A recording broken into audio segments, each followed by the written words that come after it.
일상에 바쁜 여러분들을 대신해서 지식과 인사이트를 정리해드리는 매일 독서 매일 인사이트입니다.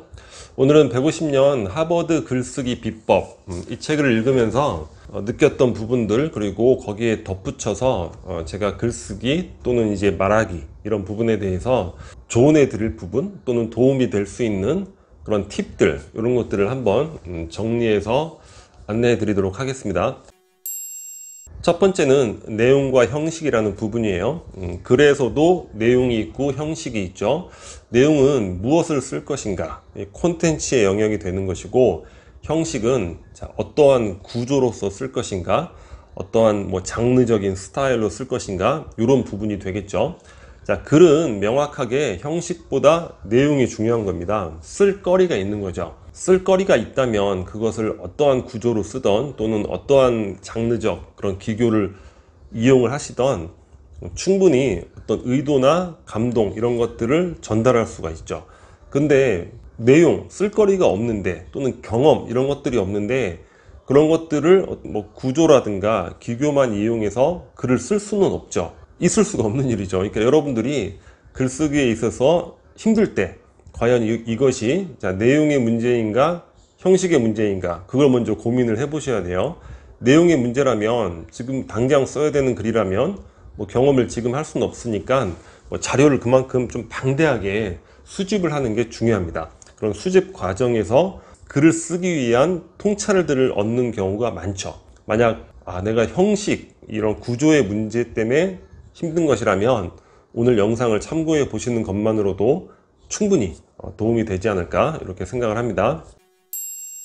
글쓰기의 필수적인 요소 두 가지를 좀 말씀을 드릴게요. 이거는 단지 글쓰기에만 적용되는 건 아니고 말하기에도 적용되는 그런 부분이죠.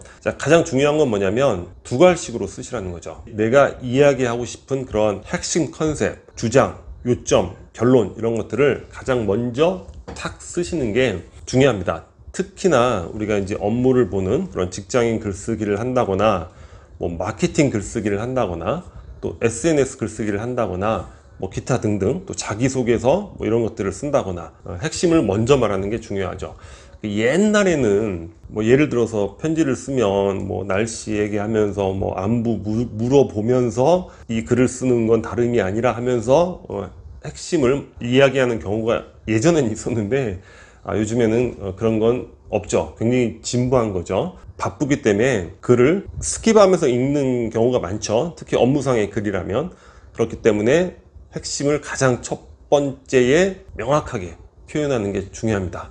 또 여러분들이 업무용 글쓰기라면 가급적 글의 소제목을 뽑아서 제목을 작성하는 것도 도움이 될 수 있죠. 제목 자체가 두 갈씩 그런 역할을 이제 하게 되는 거예요. 그리고 우리가 커뮤니케이션, 말하기에 있어서도 마찬가지예요. 특히 직장에서 부하 직원들을 질책한다거나 어떠한 어드바이스를 할 경우에 힘들어하는 경우가 많습니다.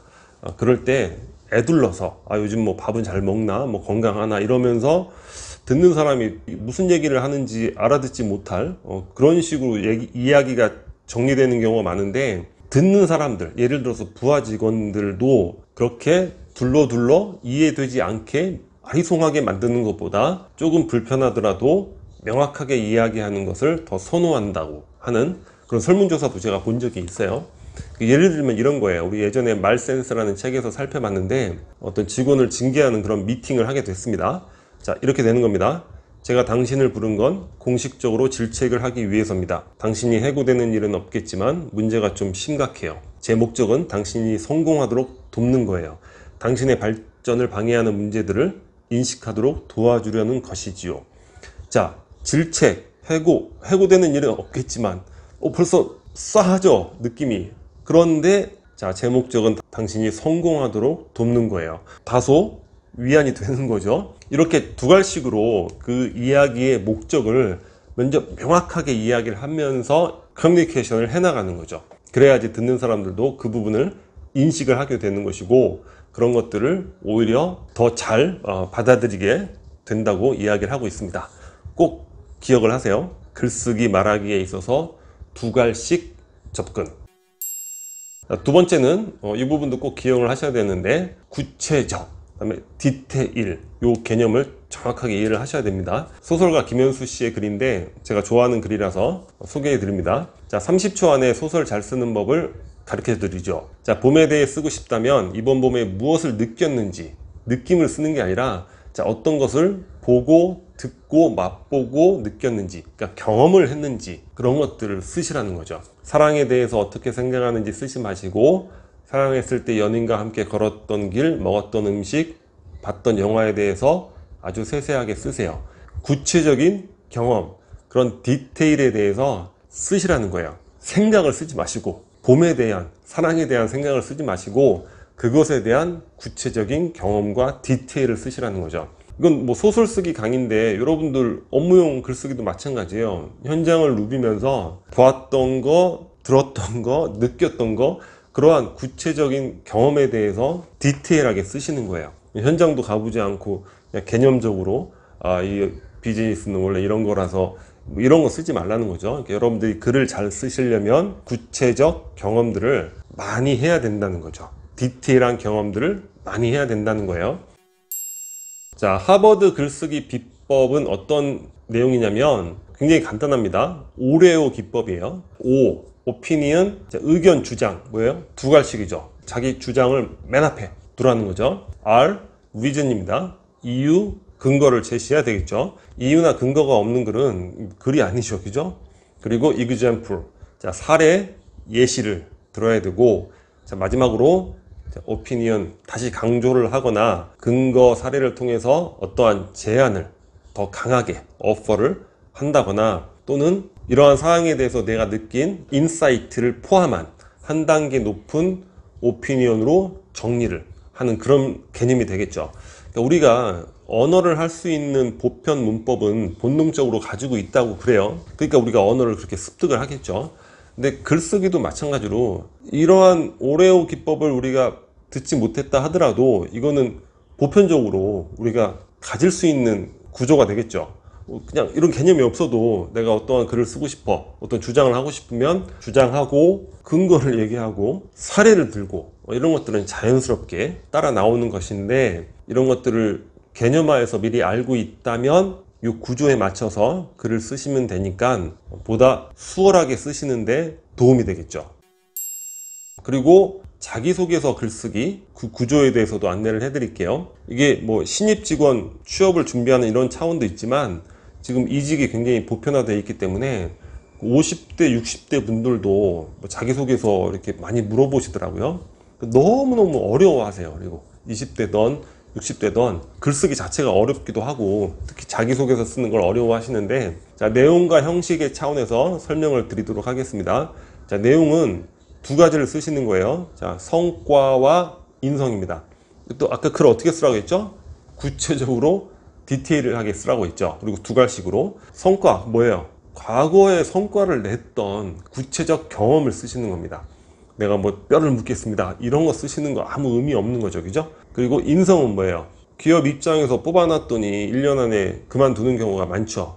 그걸 이제 기업에서는 채용 실패라고 하는데, 그런 것 때문에 인성 역량을 많이 보는 거예요. 특히 최근에 많이 보죠. 팀워크, 팀을 이루어서 조화롭게 일을 할 수 있는가, 정직한가, 뭐 성실한가, 또 인내심이 있는가, 이런 것도 어떻게 씁니까? 과거의 구체적인 경험을 쓰시는 거죠.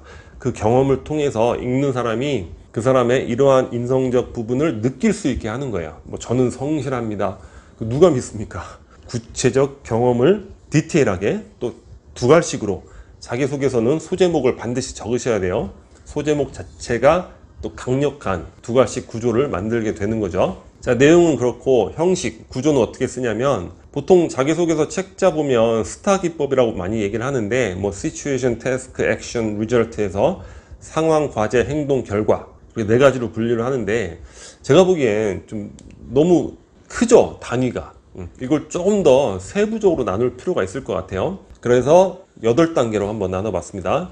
동기, 어떠한 도전을 했는데, 자, 어떤 동기로 도전을 했는가, 도전, 그 내용, 과제에 대해서, 그 과정에서 어려운 난관이 있겠죠. 그리고 어떻게 극복을 하고 그 결과로 어떤 것들을 얻게 됐고, 반드시 뭐 1등 뭐 이게 아니에요. 나쁜 결과라 하더라도 그 과정을 통해서 발전하면 되는 거니까 솔직하게 쓰시면서 자, 반성을 하시는 거고, 미흡했던 부분들, 그리고 이런 경험을 통해서 느꼈던 인사이트, 통찰, 이게 굉장히 중요합니다.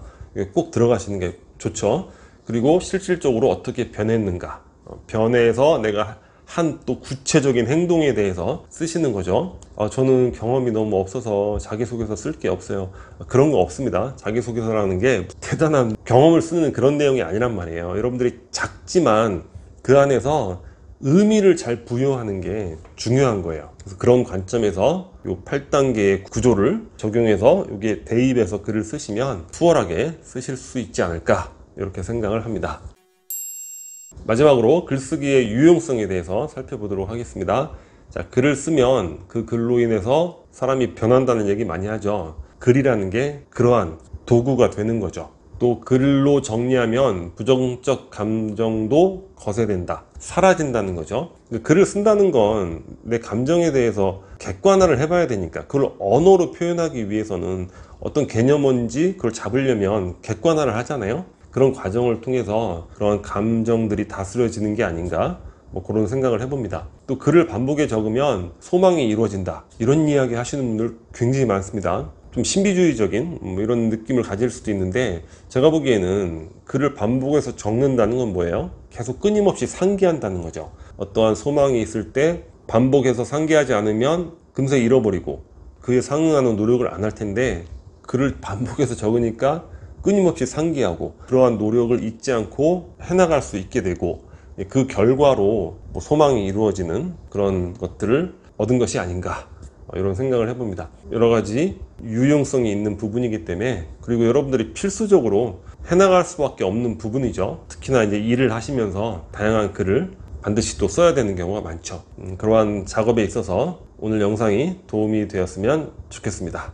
자, 오늘 영상은 여기서 마치도록 하겠습니다. 여기 캐리커처와 구독 버튼이고요. 구독과 좋아요 많이 부탁드리겠습니다. 감사합니다.